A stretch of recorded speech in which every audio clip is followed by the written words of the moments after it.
నమస్తే, welcome to reality check. ప్రస్తుతం మనతో పాటు ఉన్నారు పొలిటికల్ అనలిస్ట్ పురుషోత్తమ రెడ్డి గారు. సార్ నమస్తే అండి. నమస్తే స్వర్ణ గారు.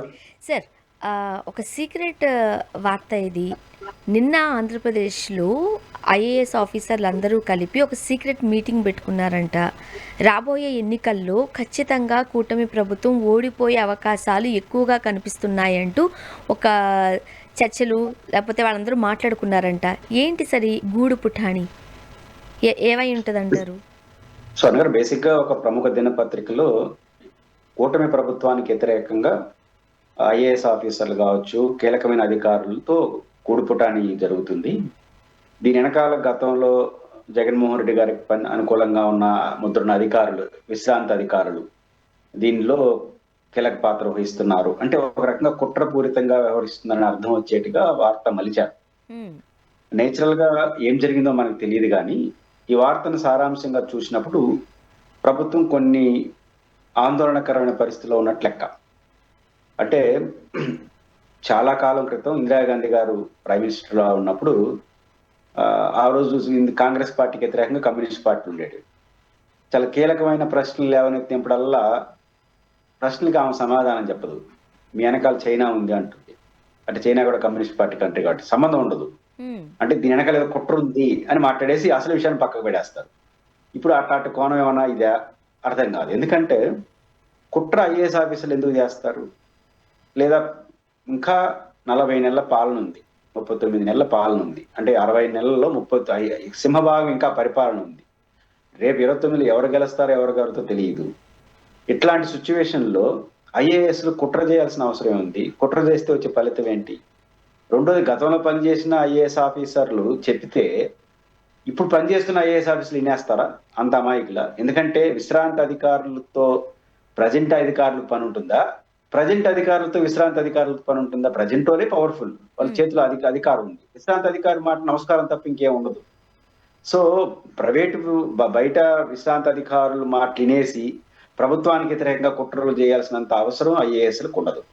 అయితే ఇక్కడ ఒక అనుమానం ఏమొస్తుంది? ఐఏఎస్లో కొంత నిర్లిప్తత, కొంత అసహనం, కొంత నాన్ కోఆపరేషన్ అక్కడక్కడ ఉన్నట్టుగా పత్రికా వార్తల బట్టి మనకు తెలుస్తుంది.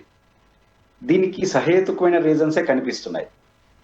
ఉదాహరణకు ఐఏఎస్లో ఆల్ ఇండియా సర్వీస్ అధికారుల్లో ఒక 2-3 రకాలు ఉంటారు. ఒకటి తెలుగుదేశానికి అనుకూలమైన ముద్ర ఉండేవారు ఉంటారు, వైసీపీకి అనుకూలమైన ముద్రలో ఉంటారు, రూల్ బుక్ తప్ప ఇంకేం మాకు సంబంధం లేదు అనేవాళ్ళు కొంతమంది ఉంటారు. ఇంకొంతమంది ఏ ప్రభుత్వం వచ్చినా మన పని మనం చేసుకుంటా పదం, ప్రభుత్వం చెప్పినట్టు వినాలి కదా అని ఒకరు ఉంటారు. ఇట్లా రకరకాల 4-5 రకాలుగా ఆఫీసర్స్ ఉంటారు. దీంట్లో సహజంగా రూల్ బుక్ లో పనిచేసే వాళ్ళు, ఎవరు అధికారంలో ఉన్నా అధికార లక్ష్యాలకు అనుకూలంగా పనిచేసేవాళ్ళు, అధికారంలో ఉన్న పార్టీకి అనుకూలంగా పనిచేసేవాళ్ళు ఒక యాంగిల్లో ఉంటారు. సహజంగా ప్రత్యర్థి రాజకీయ పార్టీకి ముద్ర ఉండేవాళ్ళు కొంచెం అసంతృప్తిగా ఉంటారు. ఇప్పుడు ఈ ప్రభుత్వం స్వయంకృతాపరాధం వల్ల అన్ని వ్యతిరేకంగా మారుతున్నాయా అని అనుమానం కలుగుతుంది. ఒకటి, వీళ్ళు కొంతమంది గత ప్రభుత్వానికి అనుకూలమైన ముద్ర వేసి పెట్టారు. ముద్ర కొంత ఉంటుంది, దాన్ని రోజు వేస్తారు. ఫలానా వాళ్ళు ఫలానా పార్టీ, ఫలానా వాళ్ళు ఫలానా పార్టీ అని 4 సార్లు చెప్పిన తర్వాత 5 ఏమి అంటారు. ఒకసారి చెప్తే భయపడతారు, ఎందుకు మా ముద్ర పడుతుందని. 10 సార్లు చెప్పి వాళ్ళు వీఆర్లో పెట్టిన తర్వాత ఇంకా అంతకుమించి ఏం చేస్తారా కానీలే అంటారు. ఆ ముద్రన ఉండిలేని అనుకుంటారు. వాళ్ళు అటు తయారవుతారు. రెండోది, ఈ ప్రభుత్వానికి అనుకూలంగానే అధికారులు ముద్ర వేసుకున్న వాళ్ళు ఏం చేస్తారు? మనకు రెడ్ బుక్ అని రకరకాల బుక్ల పేరుతో గత ప్రభుత్వం ముద్ర వేసేసి కొంతమందిని ఇబ్బంది పెట్టడం, కొంతమంది నోటీసులు సస్పెండ్లు చేసిన తర్వాత జగన్మోహన్ రెడ్డి గారు మేము వస్తే సప్త సముద్రాలని మాట్లాడుతున్నాడు. రేపు ఆయన వచ్చినాడు అనుకోండి, ఈ ప్రభుత్వం ముద్ర ఉండే వాళ్ళపై ఇబ్బంది పడేది. కాబట్టి మనకెందుకు ఈ ముద్ర అని చెప్పి వాళ్ళు న్యూట్రల్ అయిపోతారు. ఇంకా పద్ధతిగా ఉండే వాళ్ళు ఏం చేస్తారు? మనకి ఈ పార్టీ ముద్ర పడిందంటే ఇదేదో గోలగా ఉంది, కొత్త సంప్రదాయం వచ్చింది, వాళ్ళు వస్తే వీళ్ళు కొడుతున్నారు, వీళ్ళు వస్తే వాళ్ళని కొడుతున్నారు, మనకెందుకు పంచాయతీని రూల్ బుక్ పాటిస్తారు. కాబట్టి ఎవరు ప్రభుత్వాన్ని ఓన్ చేసుకోలేని పరిస్థితి వచ్చేస్తుంది. ఇది కుట్ర చేస్తే వచ్చిందా, మన అత్యుత్సాహం వల్ల వచ్చిందా? కానీ మన అత్యుత్సాహం వల్ల వచ్చింది.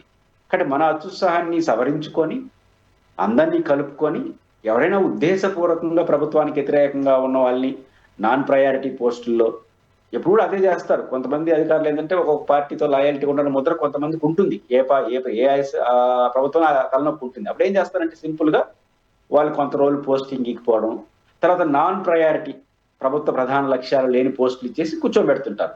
అంతకు మించి ఏం చేయరు. మనం వచ్చినప్పటి నుంచి ఆయన ఎందుకు పెట్టారు, ఈయన ఎందుకు పెట్టారు, సోషల్ మీడియాలో ప్రధాన మీడియాలో ఆయన ఎందుకు ఇంకా అరెస్ట్ చేయలేదు, ఈయన ఎందుకు ఇంకా పెట్టిన రోజు ఇదే చర్చ పెట్టినప్పుడు ఆఫీసర్లో అలజడి వస్తుంది. అలజడి వచ్చినప్పుడు ఖచ్చితంగా భయం వస్తుంది. తెగింపు కొంతమందికి వస్తుంది, కొంతమంది భయం వస్తుంది. అన్ని కలిపి ఎవరు కాకుండా పోతున్నారు. కాబట్టి ప్రభుత్వ వ్యవహార శైలి మార్చుకోవాలి. ఆఫీసర్లందరినీ కలుపుకొని పోవాలి. మరీ మొండిగా ఉంటారు, వీళ్ళు మారనుకునే వాళ్ళు పక్కన పెట్టండి, నాన్ ప్రయారిటీ ప్లేస్లు ఇచ్చేసేయండి. లేకపోతే కొంతమందికి బిల్డింగ్ ఇస్తే పక్క రాష్ట్రానికి స్పెషల్ పర్మిషన్ తో పంపించి ఇట్లా సర్దుకోవాలి తప్ప మన ఇష్టం వచ్చినట్టు ప్రవర్తిస్తున్న మంత్రులు అయితే మనం బుద్ధిపుట్టుని పెట్టుకుంటాం. ఆల్ ఇండియా సర్వీస్ అధికారులు వాళ్ళే ఉంటారు. ఏ ప్రభుత్వం వచ్చినా వాళ్ళే ఉంటారు. సర్దుకోవాలి లేదా పక్కన పెట్టాలి. కానీ అది కాకుండా రోజు చర్చనీయాంశం ఉంది. దీన్ని బట్టి ఇట్లాంటి వాతావరణం వాళ్ళు సర్దిద్దుకోకుండా దీని వెనకాల ఎవరు కుట్ర చేస్తున్నారు. కాబట్టి రిటైర్ అయిపోయిన అధికారులు వచ్చి ప్రజెంట్ పవర్ఫుల్ గా ఉన్న వాళ్ళని చెప్తే వాళ్ళ మాట వినేసి వీళ్ళ కెరీర్ బాగుపట్టుకుంటారా. కాబట్టి ఉలిక్కిపాటు అంటే నేను చెప్పాను కదా, ప్రభుత్వం వ్యవహరిస్తున్న తీరు వల్ల సహసిద్ధంగా వచ్చేదాన్ని మీరు సవరించుకోవాలి తప్ప ఏదో కుట్రలు జరిగిపోతున్నాయి, కుతంత్రాలు జరిగిపోతున్నాయి అనుకుంటే అది ఉలిక్కిపాటు అవుతుంది తప్ప వాస్తవం కాదు.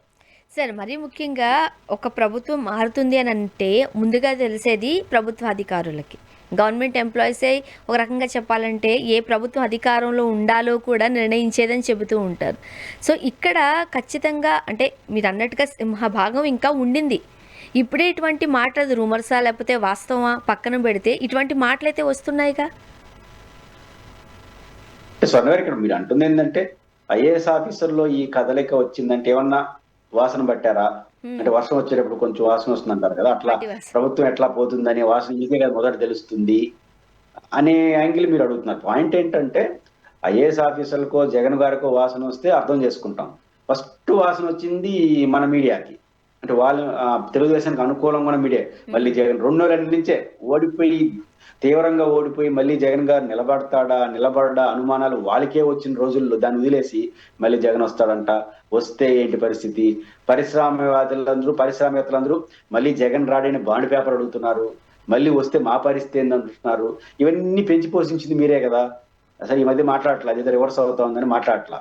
అంటే ఎందుకు మాట్లాడంటే మళ్ళీ జగన్ వస్తే ఏమైపోతుందని భయభ్రాంతులు గురి చేసి 29లో ఎలక్షన్ ఇప్పుడు ఎందుకు ఆగవాలా, దాన్ని ఇప్పుడే పట్టుకున్నారు. దాంతో ఏమిటంటే వీళ్ళే అంటున్నారంటే ఏమో అయి ఉండొచ్చని జగన్ గారు అంతకుముందు మళ్ళీ వస్తాం, మనకు ఒక మంచి రోజు వస్తుందని మాట్లాడాడు ఫస్ట్. ఆయన ఎప్పుడైతే ఈ విధంగా అవును మేము వస్తామని మొదలెట్టాడు ఆయన. కాబట్టి మీరు బలాన్ని చేకూర్చే పద్ధతిలో మాట్లాడుతున్నారు. దానికి తోడు అదనంగా ఇప్పుడు ఐఏఎస్ ఆఫీసులు ఐపీఎస్ ఇట్లా వార్తలు రాస్తే ఏమవుతుంది, మీరుకేం చెప్పారు వాళ్ళకి ఏమైనా వాసన వచ్చింది, అది ఐఏఎస్లు ఐపీఎస్లకు ముందే తెలుస్తుంది కదా, ముందే కూర్చుంటున్నా ఈ వార్త రాయడం ద్వారా మీరు ఏం ఆశించారు, ఏదో కుట్ర జరుగుతుందని మీరు అనుకుంటున్నారు రాసిన వాళ్ళు. కానీ సమాజం అనుకుంటుందో ఐఏఎస్లు అనుకుంటారంటే చాలా తెలివైన వాళ్ళు కదా, వాళ్ళకి అర్థమైపోయిందేమో ఇంకా మళ్ళీ జగన్ వస్తాడని అనుకుంటే జగన్ ప్లస్ అవుతుందా మైనస్ అవుతుందా, మీరు రాయడానికి పోయి పూలమాలలు వేస్తున్నారు. కాబట్టి కొన్ని అత్యుత్సాహంతో చేసే ఇట్లాంటి వాటి వల్ల ప్రభుత్వానికి నష్టం. కాబట్టి మళ్ళీ ఐఏఎస్లు కీలకంగా ఉండే వాళ్ళు మళ్ళీ వస్తుందని గూడుపుటాన్ని చేయడానికి ఇంకా 40 నెలలు కూడా గూడుపుటాన్ని సిద్ధపడ్డారంటే ఆల్రెడీ అయిపోయింది ప్రభుత్వం పని అనే భావన ప్రజలకు వస్తుంది మీ వల్ల. కాబట్టి కొన్ని అత్యుత్సాహమైన పనులు చేస్తే మీకే నష్టం. ఆ ప్రయత్నాలు అందుకే చెప్పాను, మీరు సవరించుకోకుండా ఇట్లాంటి వార్తలు వడ్డీ వాడిస్తే ఆటోమేటిక్ ఏమవుతుందంటే ఖచ్చితంగా ఇంకొంచెం నమ్మకాన్ని పిలుస్తుంది ఆ పక్క. అయ్యో కుట్ర చేస్తున్నారు ఐఏఎస్లు, మనం చంద్రబాబు నాయుడు వెనకాల నిలబడాలని ప్రజలు అనుకోరు. ఐఏఎస్ మనం కూడా మారదాం అనుకుంటారు, అంతే తప్ప కుట్ర అనుకోరు. అదిగా వాళ్ళు రాసిన వాళ్ళు ప్రభుత్వం అర్థం చేసుకుంటే మంచిది. అండ్ నిన్న పవన్ కళ్యాణ్ గారు వైసీపీ చూడడానికి ఎమ్మెల్యేలు లేకపోతే చెప్పుకోవడానికి కేవలం 11 మందే ఉన్నారు, కానీ 1100 మంది వాయిస్ వచ్చేంత బలంగా గట్టిగా వాళ్ళు వినిపిస్తున్నారు, తస్మాత్ జాగ్రత్త అనేది కూడా ఒక సంకేతంగా పవన్ కళ్యాణ్ గారు ఇచ్చినట్టు మనం చూస్తూ ఉన్నాం. మీ అభిప్రాయం ఏంటి? ఇంతకుముందు మాట్లాడేదాన్ని కొనసాగింపు ఇట్లాంటి ప్రకటనలు అన్ని మీ బలహీనతలను బయట పెడుతుంది. వైఎస్ఆర్ కాంగ్రెస్ పార్టీ మంచి ఊపులో ఉందనేది మీరే చెప్తున్నారు. నెంబర్ 1, పవన్ కళ్యాణ్ గారు 164 మంది శాసనసభ సభ్యుల యొక్క ప్రతినిధి, ఉప ముఖ్యమంత్రిగా 164 వాళ్ళకు ఉండేది 11 మంది. 11 మందికి 164 మంది భయపడడం ఏంటి? 2, ఆ 11 మంది ఏమైనా అసెంబ్లీకి వస్తున్నారా? అసెంబ్లీకి కూడా రావట్లా. అసెంబ్లీకి కూడా రాని 11 మంది గురించి 164 మంది వాళ్ళు మాట్లాడుకోవడం, ఇదే కదా డిఫెన్స్ పాలిటిక్స్ అంటే. వాళ్ళ అసెంబ్లీకి రావట్లా 11 మంది, వాళ్ళు 11 మంది. ఇప్పుడు పవన్ కళ్యాణ్ గారికి అభిప్రాయం ఉంటే ఎక్కడ మాట్లాడుకోవాలి? వాళ్ళు జాయింట్ మీటింగ్ మాట్లాడుకోవాలి. ఇప్పుడేమో వినోద కార్యక్రమాలు, సాంస్కృతిక కార్యక్రమాలు దాన్ని వదిలేసి ఏదేదో స్కిట్లు వేసుకుంటున్నారు. ఆడ మాట్లాడుకోవచ్చు ఇవన్నీ. మూడో ప్రపంచానికి తెలియకుండా వాళ్ళు ఏదో చేస్తున్నారు. మనం 124 మంది బలంగా ఉండాలని ఆడ మాట్లాడుకోవాలి. ఇంటర్నల్ గా మాట్లాడుకోవాల్సిన విషయాలు పబ్లిక్ గా మాట్లాడుతున్నారు. కాబట్టి వాళ్ళు ఏమంటారు, 11 మందే కదా, 1100 మంది మాట్లాడినట్టు అనుకుంటున్నారు ఏందని దబాయిద్దాం అనుకుంటున్నారు. వాళ్ళు 1100 మంది, 11,000 మంది, 11 లక్షల లెవెల్ మాది అని వాళ్ళు చెప్తున్నారు. కాబట్టి మేము 11 మంది అసెంబ్లీకి రాకపోతేనే భయపడుతున్నారే, రేపు 11 మంది వచ్చి మాకు ప్రతిపక్ష హోదా ఇస్తే మీరు ఉంటారా అన్నట్టు వాళ్ళు మాట్లాడతారు ఇంకా. కాబట్టి మీరు వాడే భాష, వాడే పద్ధతులు ఎట్లున్నాయంటే, బలం ఎందుకు వచ్చింది ఆ బలం? ఒక best example medical college. PPA పద్ధతిలో మెడికల్ కాలేజీలు చేపట్టాలని 10 కాలేజీలు టెండర్లు వేసినారు. జగన్మోహన్ రెడ్డి గారు టెండర్లు వేస్తే మీ సంగతి తెలుస్తాను అన్నాడు. 1,000,000 మంది సంతకాలు సేకరించినాడు. నేను కూడా ఒక చోట సంతకం పెట్టాను. అక్కడ వైసీపీ కార్యకర్తలందరినీ సంతకం పెట్టేవాళ్ళు అడిగిందంటే సంతకం పెడితే ఏమొస్తుంది అని అన్నారు. ఏమి రాదంటే జగన్ గారికి బలం వస్తుందని అన్నారు. ఏ సరేలే మీరు వచ్చారు మేము పెట్టామని పెట్టినారు. తీరా చూస్తే 1,000,000 మంది ఇప్పుడు ఏమనుకుంటున్నారు, మేము సంతకం పెట్టాం, జగన్ హెచ్చరించాడు, ఒక్కడు ప్రైవేట్ కాలేజీలు ఇలా ఆగిపోయింది. కాబట్టి జగన్ విజయం సాధించి ఆ 1,000,000 మంది అనుకుంటారు. అంటే ఇప్పుడు ఎవరు బలం ఇచ్చింది కూటమి వైసీపీకి? ఇప్పుడు పీపీఏ పద్ధతిలో మీరు టెండర్లు వేసిన తర్వాత పైపించి పవన్ కళ్యాణ్ గారు మీరు ఒక ఇంటర్వ్యూలో మనం మాట్లాడుకున్నాం, ఉత్తరప్రదేశ్ సీఎం యోగి ఆదిత్యనాథ్ ట్రీట్మెంట్ ఇస్తారన్నాడు. ఏమైంది ఆ ట్రీట్మెంట్? ఒక్కడేళ్ళ అప్లికేషన్, ఇంకా 40 నెలలు పరిపాలన ఉంటారు. అంటే ఇప్పుడు ప్రజలు ఏమనుకుంటారు, పీపీఏ పద్ధతిలో మీరు మెడికల్ కాలేజీ ప్రైవేట్ పీపీఏ పద్ధతిలో ఇవ్వాలనుకున్నారు కదా, ప్రతిపక్ష నాయకుడు వద్దంటున్నాడు, మీరు ఇవ్వాలనుకున్నారు. మాట్లాడితే యోగి ఆదిత్యనాథ్ ట్రీట్మెంట్ అన్నారు, అయినా ఒక అప్లికేషన్ రాలా. ఇప్పుడు ప్రభుత్వం ఏం చేయాలి? ఒక స్టెప్ తీసుకోవాలి. అవసరమైతే మళ్ళీ రిలాక్సేషన్ ఇచ్చి 10 మందికి టెండర్లు వేసి పీపీఏ పద్ధతిలో ముందు పోతే ఒక గౌరవం మీకు మిగులుతుంది. పమ్మని నేను చెప్పను, రాజకీయాల్లో చేయాల్సిన రెండే, దాన్ని కొనసాగించాలి. లేదా ప్రతిపక్షాలతో సహా ప్రజలందరూ కోరుకున్నారు కాబట్టి మేము వెనక్కి తగ్గుతున్నాం, ఇది మా యొక్క హుందాతనం అని వెనక్కి తగ్గాలి. దాన్ని క్లోజ్ చేయాలి. సబ్జెక్ట్ ని క్లోజ్ చేయకుండా పెట్టేస్తే జనం ఏమనుకుంటారంటే జగన్ హెచ్చరించినాడు ఆగిపోయింది, ఏమైనా జగన్ హీరో అనుకుంటున్నారు. ఇప్పుడు మీరు దానికి కోరుకుంటే 11 మంది అంటే 11 మంది ఉంటేనే జగన్ ఆపినట్టు ఇంకొక 40-50 మంది ఇస్తే ప్రభుత్వాన్ని పరిపాలింపజేస్తాడా అనే వాతావరణం వెళ్తుంది కదా. కాబట్టి ఈ కీలకమైన అంశాల్లో మీ వ్యవహార శైలి బాగలేదు. డిఫెన్స్ పాలిటిక్స్ నడుపుతున్నారు. మళ్ళీ ఏమో సాంస్కృతిక కార్యక్రమాల్లో మాత్రం అఫెన్స్ పాలిటిక్స్. ఆడేమో అఫెన్స్, అసలు చోటేమో డిఫెన్స్. కాబట్టి దీనివల్ల లాభమే ఉంది. కాబట్టి పవన్ కళ్యాణ్ గారు గుర్తించాల్సింది, వాళ్ళు 11 మంది కాస్త 11,000 మందిగా ఎందుకు మారుతున్నారంటే మన బలహీనతల వల్ల, మన పరిపాలన వైఫల్యాల వల్ల. కాబట్టి హెచ్చరించాల్సిన వాళ్ళని కాదు, మీరు చంద్రబాబు నాయుడు గారు, లోకేష్ గారు ఒక చోట కూర్చొని మనది ఎక్కడ తేడా కొట్టింది, ఈ తేడా కొట్టిన వాళ్ళని వస్తే మీరు ముగ్గురు మారితే మీరు ముందు తస్మాత్ జాగ్రత్త అని మీరు ముగ్గురు అనుకోవాలి. ఎందుకంటే కీలక పాత్ర మీరు ముగ్గురిదే. కానీ మీరు ముగ్గురు అనుకుంటే బాగుంటుంది. అసెంబ్లీలో సంబంధం లేని 124 మంది కూర్చోబెడితే వాళ్ళు ఏమనుకుంటారు, రేపు ఐఏఎస్లు కూర్చున్నారు కదా, రేపు వీళ్ళు కూర్చుంటారు, ఇదేదో తేడా ఉంది, మనం ఎందుకు వైసీపీతో గొడవ, ప్రశాంతంగా వాళ్ళు అడుగుతుంటారు రేపు తలాకు. కాబట్టి ఈ పరిస్థితి నువ్వు తెచ్చుకుంటారు. కాబట్టి మీరు ముగ్గురు కూర్చొని తస్మాత్ జాగ్రత్త, మన పరిస్థితి బాగలేదనుకోని మీ పరిపాలన పద్ధతులు ఏదైనా తేడాలు తెచ్చుకొని ముందుకెళ్తే వాళ్ళు 11 మందిగానే మిగులుతారు ప్రజెంట్. లేదంటే 11,000, ఆ తర్వాత 11 లక్షలు, ఆ తర్వాత 1,000,000 మంది. అంటే ఇప్పుడు లడ్డు వివాదం ఒకటి బూమరాంగ్ అయింది. ఇవన్నీ చూసి కూటమి ప్రభుత్వం వైసీపీకి భయపడుతోందా? అందుకోసమే ఇలాంటి మాటలన్నీ వస్తున్నాయా పదే పదే? వాళ్ళు భయపడుతున్నారో లేదు కానీ భయపడుతుంటే ప్రకటన చేస్తున్నారు, మళ్ళీ జగన్ వస్తే ఏంటి, ఇది భయమే కదా అని పారిశ్రామికవేత్తలు అనుకుంటున్నారని వీళ్ళ భయాన్ని వాళ్ళ పేరుతో చెప్తున్నారు. ఇక్కడ పంచాయతీ అది. కాబట్టి మన భయాన్ని తీసుకొచ్చి వాళ్ళ భయంగా మార్చేస్తే పారిశ్రామికవేత్తలు ఎందుకు భయపడతారు? ఎవరితో ఉన్నా పని చేస్తారు వాళ్ళు. కానీ వాళ్ళు అడుగుతున్నారంటే బాండ్ పేపర్ మీద రాయిస్తాను ఒక 3 నెలలు అంటున్నారు. రాయిచ్చేది పవన్ కళ్యాణ్ గారు, చంద్రబాబు గారు మీరు ఎదురు కూర్చొని ఎట్లా 15 ఏళ్ళు మేమే ఉంటామని చెప్తున్నారు కదా, మీకేం భయం లేదు, 15 నెలలు మేమే ఉంటాం, ముగ్గురు సంతకం పెట్టారు. ఎన్నికల హామీ పత్రాల పైన సంతకాలు పెట్టారు కదా, హామీల పైన. అట్లా మరి దీని కూడా సంతకం పెట్టి బాండ్ పేపర్లు పెట్టాం, ఏం భయపడద్దండి, పెట్టించుడు సరిపోయిండేది. లేదా యోగి ఆదిత్యనాథ్ ట్రీట్మెంట్ అంటే కూడా ఊరు భయపడట్లా. కాబట్టి ప్రభుత్వం ఆలోచించాల్సింది జనరంజకంగా ఉండాలి. జనం మెచ్చుకుంటే జగన్ గారు ఏం చేయలేడు, జనం మెచ్చుకోకపోతే జగన్ గారు ఈదుల్లోకి వస్తాడు.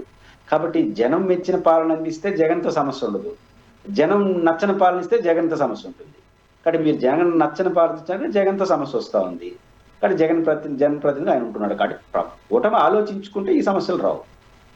ఓకే. అండ్ నిన్న పేర్ని నాని గారు ఆసక్తికరమైన వ్యాఖ్యలు చేశారు. ఉగాది తర్వాత లోకేష్ గారు ముఖ్యమంత్రి కాబోతున్నారు అంటూ చెప్పారు. అంటే ఒక సీనియర్ నాయకుడు ఊరికనైతే మాట్లాడరు కదా, ఊరికనే హింట్లు ఇవ్వరు కదా, ఎలా చూడాలి?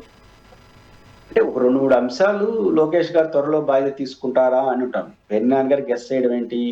మీరు కూడా గెస్ చేయొచ్చు. గత అసెంబ్లీ సమావేశాలు ప్రారంభించి ప్రతి జిల్లా ఎమ్మెల్యేలతో లోకేష్ గారు వ్యక్తిగతంగా విందు ఇస్తున్నాడు. హ్మ్. అది మంచిదే. అందరితో ఇంటరాక్ట్ వస్తుంది. దీంట్లో జనసేన వాళ్ళు కూడా పిలుస్తున్నారు. బీజేపీ వాళ్ళు వస్తున్నట్టు లేరేమో నాకు తెలియదు. జనసేన వాళ్ళు వస్తున్నారు. ఎందుకు అవసరం వచ్చింది? సడన్ ఇదేం కొత్తది అంటే ఇంటరాక్షన్ పెంచుకుంటారంటే అంతకుముందు లేదా? ఉంది కదా, ఆయనే కదా మొత్తం ఎమ్మెల్యే టికెట్లు ఇచ్చింది తెలుగుదేశం వాళ్ళకి, ఆయనే కదా కింగ్ మేకర్. ఈ కారణం రీత్యా ఏదో ప్లాన్ చేసుకుంటున్నారు అనే అనుమానం వస్తుంది. దానితో బీహార్ లో నితీష్ కుమార్ గారిని ఢిల్లీ పంపించి ఆయన కొడుకుని ఉప ముఖ్యమంత్రి చేయడం, ఇవన్నీ చూసినప్పుడు దాంతో పాటు వాళ్ళకి అనుకూలంగా మీడియా త్వరలో చంద్రబాబు గారు ఉప ప్రధానమంత్రి అయిపోతాడని చెప్పడం, ఇవన్నీ చూసినప్పుడు ఖచ్చితంగా దాన్ని కొనసాగిస్తూ లోకేష్ గారు త్వరలో ముఖ్యమంత్రిగా అవుతారనే ఆలోచన ఒకటి ఉంది. నేను కూడా నమ్ముతున్నది ఏంటంటే లోకేష్ గారు అంటూ ముఖ్యమంత్రి అయితే ఈ సంవత్సరం అవుతాడు, లేకపోతే మళ్ళీ కాడు 29 తర్వాతనే. హ్మ్. అయితే ఈ సంవత్సరం, లేకపోతే 29 ఎన్నికల ఫలితాల తర్వాతనే ముఖ్యమంత్రిగా లోకేష్ గారు ఉండే అవకాశాలు ఉంటాయి. మళ్ళీ గెలిపిస్తే ప్రజలు, లేకపోతే మళ్ళీ ఏమవుతాడని తర్వాత విషయం. కానీ ఈ సంవత్సరం క్రూషియల్. లోకేష్ గారు అంటూ ముఖ్యమంత్రి బాధ్యతలు స్వీకరించే ఆలోచన ఉంటే ఈ సంవత్సరం అవకాశం ఉందా? నేను ఉగాది ముహూర్తం పెట్టాడు, ఉగాది కాబట్టి సంక్రాంతి, తర్వాత దీపావళి, కాబట్టి విజయదశమి, హ్మ్. పేరేదన్నా కానివ్వండి, ఈ సంవత్సరం ముఖ్యమంత్రి అవడానికే లోకేష్ గారికి ఛాన్స్ ఉంది. బై మిస్టేక్ ఈ సంవత్సరం కాకపోతే ఆ తర్వాత మళ్ళీ వాయిదా వేసుకుని 29లో మళ్ళీ గెలిస్తే మళ్ళీ ఛాన్స్ తీసుకుంటారు తప్ప ఆ టైంకి ఇదే సరైన టైమింగ్ గా ఉంటుందని నేను అనుకుంటున్నాను. ఇప్పటికే లోకేష్ గారు మార్క్ కనిపిస్తోంది. క్యాబినెట్లో సీనియర్స్ ఎవరు లేరు. లోకేష్ గారు ఎవరిని సజెస్ట్ చేస్తే వాళ్ళే కనపడుతున్నారు. ఇవన్నీ చూస్తుంటుంటే పాలన లోకేష్ గారు చేయడం కాస్త ఆయన దాన్ని ఎట్లా చేయాలో అనేది కూడా అవగాహన తెచ్చుకుంటున్నారు, చూస్తూ ఉన్నాం. మీరేమంటారు?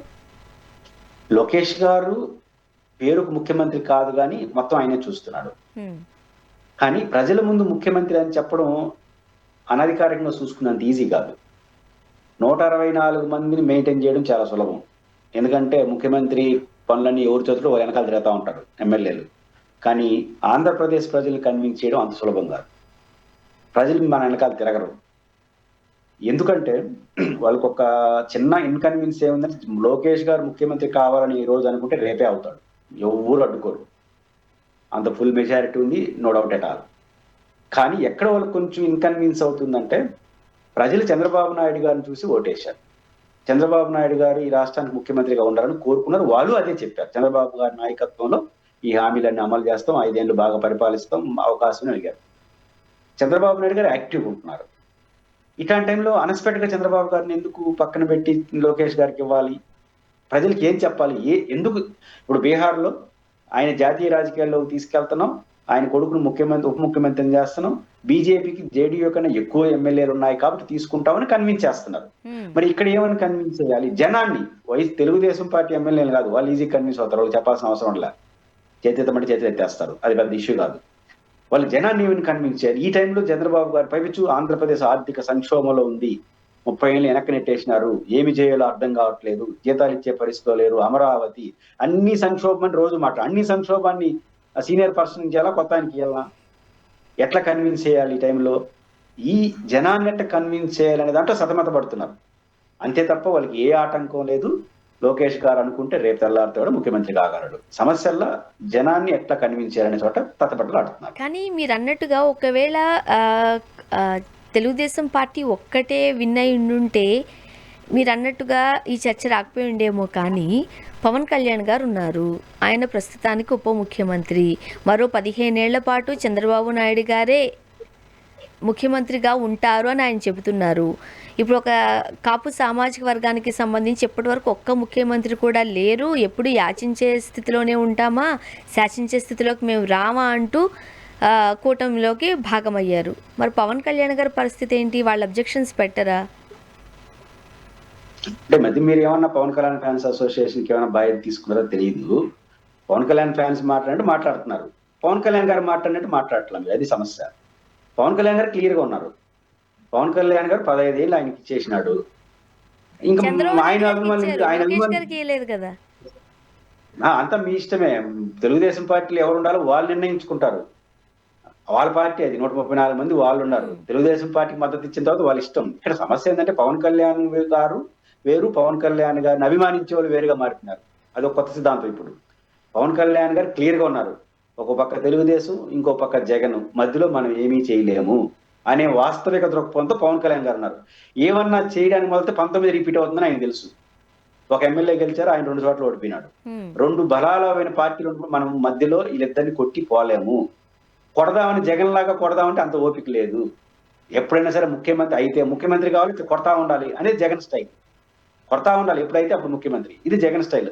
కాబట్టి 2000 రాజశేఖర రెడ్డి చనిపోయినటువంటి 2009, 8 నుంచి కొడతానే ఉన్నాడు. కొడితే 19లో అయ్యాడు ముఖ్యమంత్రి జగన్. హ్మ్. అంటే 10 ఏళ్ళు కొట్టాడు.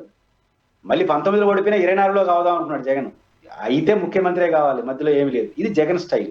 పవన్ కళ్యాణ్ గారు అట్లా అనుకున్నాడు గానీ ఆయన వల్ల కావట్లేదు. కాబట్టి ఒంటరిగా పోతే మన ఎమ్మెల్యే కావడమే కష్టం అనే పరిస్థితులు ఉన్నప్పుడు మీరు పవన్ కళ్యాణ్ నా ముఖ్యమంత్రి కావాలి, ఆయన అనుకోవట్లే మనం ముఖ్యమంత్రి కావాలని. మనం అనుకునేది ఎట్లా? కాబట్టి ఆయన క్లియర్ గా ఉన్నాడు. కాబట్టి ఆయన ఏం అభ్యంతరం చెప్పడు. మీరంటున్న ప్రశ్న చంద్రబాబు నాయుడు గారికి కదా ఇచ్చిందంటారు. చంద్రబాబు నాయుడు గారికి ఇచ్చినా, లోకేష్ గారికి ఇచ్చినా, చంద్రబాబు నాయుడు గారికి ఇచ్చినప్పుడు ఆయన అనుభవం నేర్చుకోవడం కోసం నేను ఉప ముఖ్యమంత్రి అంటాడు.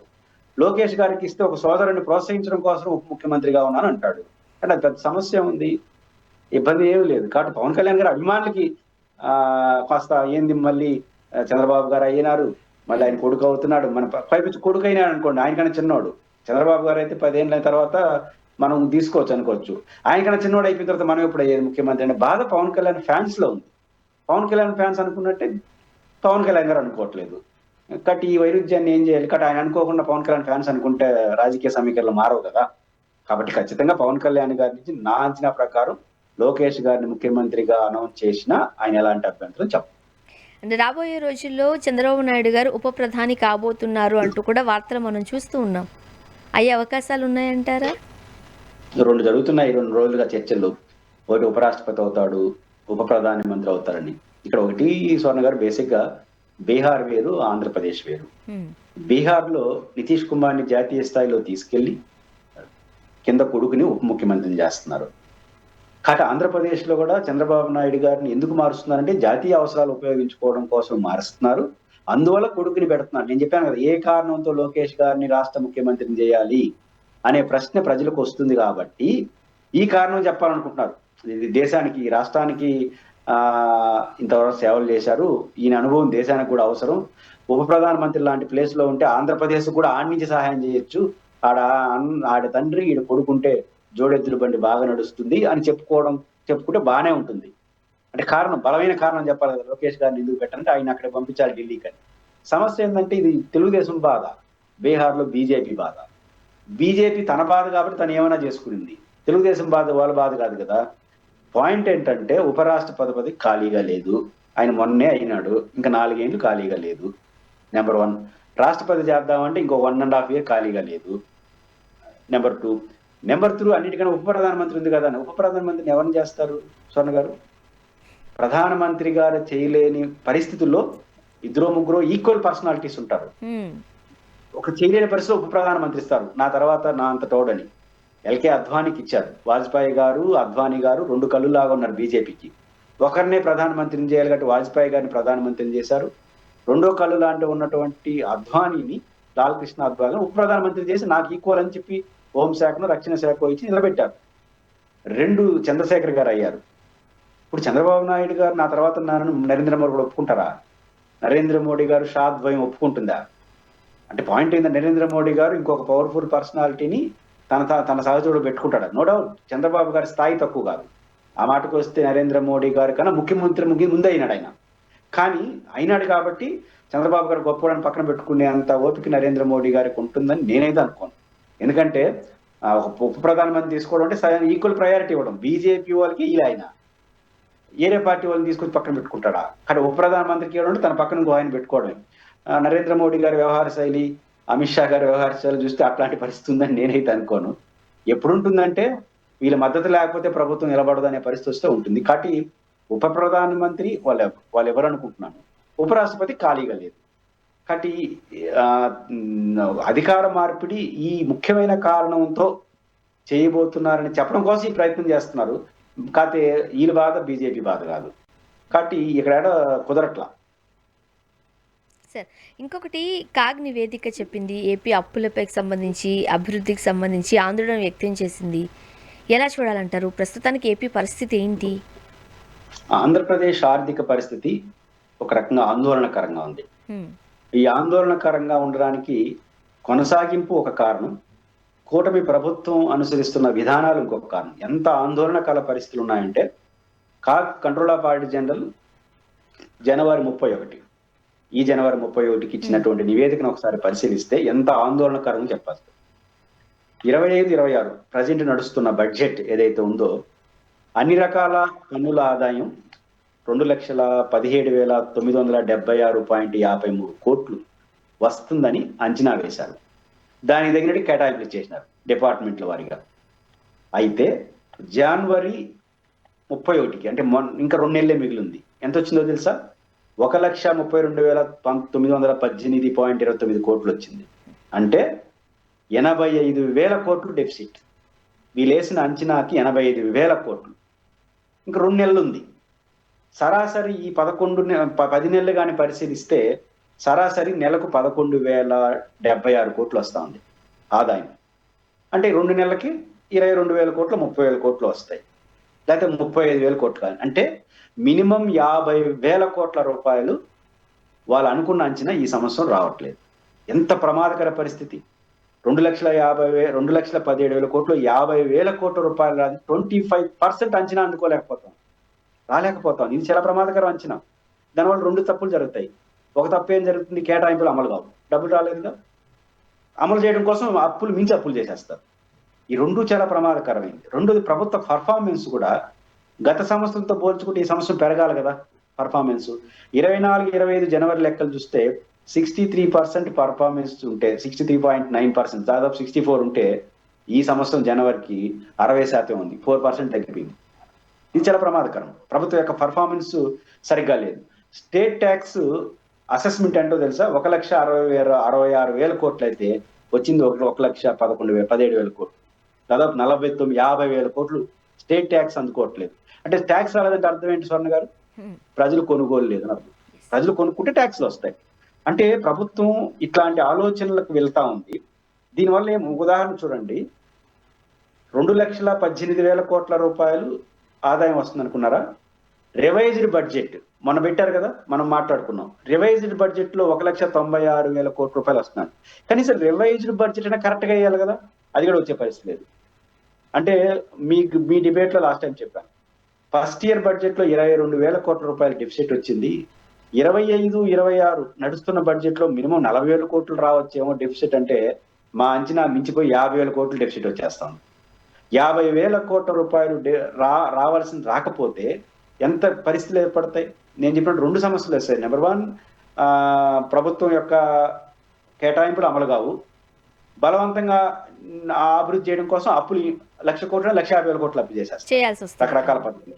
అప్పుడేమవుతుంది? ఆర్థిక పరిస్థితి మరింత సంక్షోభం పెట్టిపోతుంది. ఏదైనా కాగ్ ఇచ్చిన రిపోర్ట్ ఆధారం ఇప్పటికైనా ప్రభుత్వం మనకి ఎంత ఆదాయం వస్తుందో అంతే అంచనా వేయండి, అంతే కేటాయింపులు చేయండి. ఒక 10% 5% తేడా ఉండొచ్చు, కానీ ఉల్టా ఉండకూడదు. అటు ఇటుకి ఎక్కడైనా మనం చూస్తూనే ఉంటాం కదా సార్.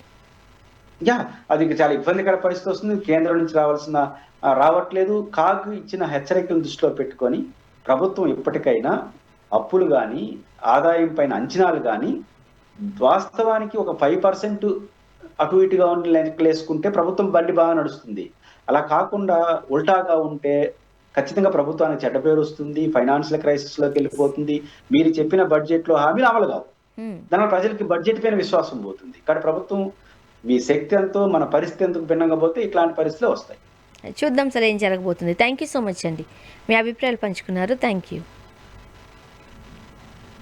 ఇది వాళ్ళ రియాలిటీ చెక్. Stay tune.